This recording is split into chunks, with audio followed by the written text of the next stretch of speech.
Hello বন্ধুরা, আমি পিনাকি। তোমরা দেখছো পিনাকি মাঝি ব্লগস। আশা করি তোমরা সবাই ভালো আছো, সুস্থ আছো। এখন এই ভিডিওতে যেটা নিয়ে কথা বলবো সেটা সত্যি কথা বলতে গেলে ভারতবাসী হিসেবে একটা প্রাউড মোমেন্ট। আর যারা এসআরকে ফ্যান আছে বা যারা এসআরকিয়ান আছে তাদের কাছে তো একটা বিশাল বিশাল বিশাল পাওনা। আর 30 দিন পর এসআরকের বার্থডে 2 নভেম্বর, সেদিন তো একটা মানে বিশাল বিশালভাবে এসআরকে যারা ফ্যান আছে এসআরকে সেলিব্রেট করে। আর তার আগে এইরকম একটা নিউজ, এটার জন্য এসআরকে ফ্যানরা মানে কী বলবো, শুনে পাগল হয়ে গেছে। মানে 2025-এর ওয়ার্ল্ড টপ 10 রিচেস্ট অ্যাক্টরের যে লিস্ট হয় সেটা বেরিয়েছে এবং ওয়ার্ল্ডের রিচেস্ট বিলিয়নিয়ার তাদের লিস্ট বেরিয়েছে। সেখানে আমাদের king of Bollywood, king of romance, king of Badshah, the global icon of Indian cinema SRK, তার নাম আমরা দেখতে পেয়েছি।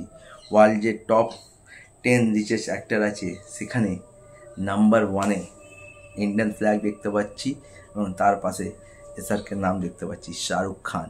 ইয়েস, 2025-এর ওয়ার্ল্ডের রিচেস্ট অ্যাক্টর হচ্ছে এসআরকে, যার নেটওয়ার্থ হচ্ছে 1.4 বিলিয়ন।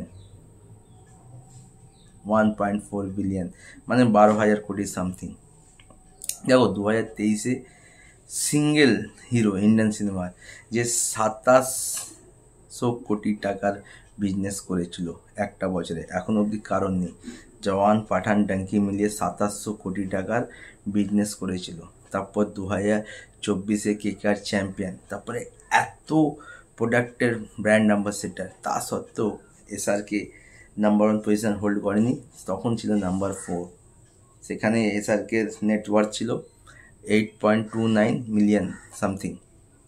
তো নাম্বার 1-এ এসআরকে আছে, নাম্বার 2-তে আছে টাইলার সুইফট, তারপরে আর্নল্ড আছে, দ্য রক আছে, মানে কে নেই। এই যে টপ 10 যে অ্যাক্টার আছে সেই লিস্টে যদি দেখো, ওয়ার্ল্ডের মানে লেজেন্ড লেজেন্ড অ্যাক্টাররা আছে, তাদেরকে ছাপিয়ে এসআরকে আজকে নাম্বার 1 রিচেস্ট অ্যাক্টার।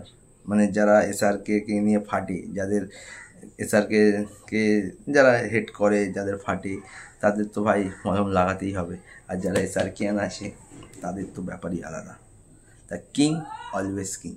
किसी ने ये कहा, किसी ने ओ कहा, कोई ये बन गया, कोई ओ बन गया, मैं कौन हूँ तुमसे मैं क्या कहूँ, ये सच तो है दोस्तों, SRK is the best, SRK is the best, SRK is the best. और तो वीडियो देखाচ্ছে নতুন ভিডিও।